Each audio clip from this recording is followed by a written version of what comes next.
Ayo, tình hình là bữa giờ dịch ở nhà chán quá cho nên là mình có tải một vài cái game. Thì hiện tại thì mình đang chơi cái game Naraka Black Boy. Nó dạng như là một game giống như PUBG vậy, nhưng mà nó là tiên hiệp, có nghĩa là nó là mấy nhân vật kiếm hiệp nữa, giống như Tự Hải rồi các kiểu quýnh nhau bằng kiếm thương, cũng khá là hay. Mình có là chơi PC, nhưng mà thường tối mình về phòng thì mình chơi bằng laptop. Mà cái bàn phím laptop của mình thì nó hơi chứ mấy bàn phím laptop gaming thì nó chỉ được nhiêu đây thôi, cho nên là mình mua thêm cái bàn phím Bluetooth Keychron K8. Thì mới đầu là mình tính mua cái K2 hoặc là K3. K3 thì pin nó hơi yếu quá, mình tính mua K2 mà K2 nó hết hàng nên mình mua K8. Thì bây giờ mình sẽ khui siêu xem bên trong nó có gì. Thì cái này là K8 bản nhựa nha mọi người. Này nó có hai cái, một cái bản nhựa, một cái bản nhôm. Này là bàn phím cơ. Cứng dữ. Quên, còn cắt siêu mấy cái này nữa. Thì cái giá bàn phím này mình lấy nó là 1.790.000. Nó mắc hơn cái K2 một chút và nó rẻ hơn cái K3 bản nhựa nha mọi người. Bản nhôm nó khác bản nhựa và là nó là đèn đơn sắc chứ không phải là đèn RGB. Đèn RGB là như thế nào để chút mình sẽ cho các bạn coi. Đây, đèn RGB là đèn giống cái laptop mình nè. Đèn nó rất là nhiều màu, nó chạy loạn xạ. Còn đèn đơn sắc thì chỉ có một màu là màu trắng thôi. Đây, T-Color Wireless Keyboard. Đây, đèn RGB là giống vậy. Coi trong hộp có cho thêm mấy cái keycap. Mấy keycap này nếu mà xài Windows thì mình sẽ lắp loại khác.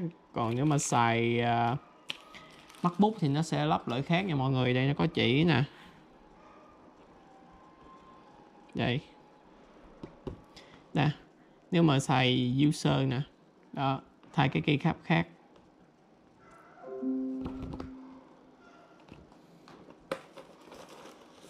Đây, cái bàn phím.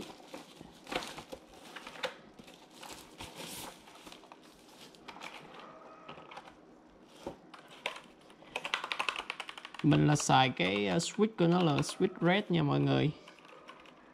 Cho mọi người chưa biết, switch red là vậy. Nó có blue rồi brown nữa. Blue thì cái này màu xanh, brown là màu nâu nha mọi người. Cái này của mình thì mình xài là màu đỏ. Mỗi cái thì nó cũng sẽ có khác nhau chút xíu về tiếng phản hồi rồi độ êm khi đánh.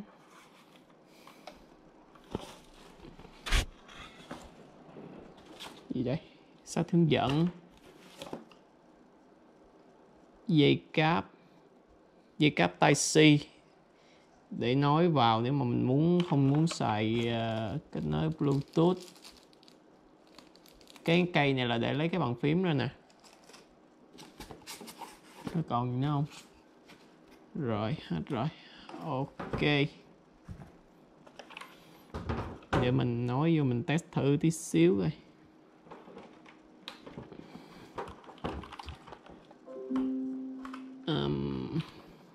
Nằm bên đây. Đây, đèn đơn sắc.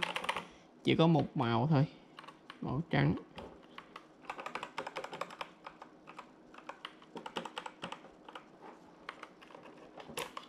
Đây, đèn led. Nói chung là để mình mua mình chơi game thêm thôi. Cũng khá là chắc chắn.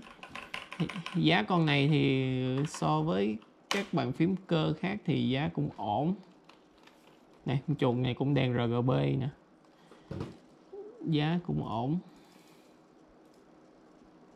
Nói chung giá thì chất lực cũng tầm trung.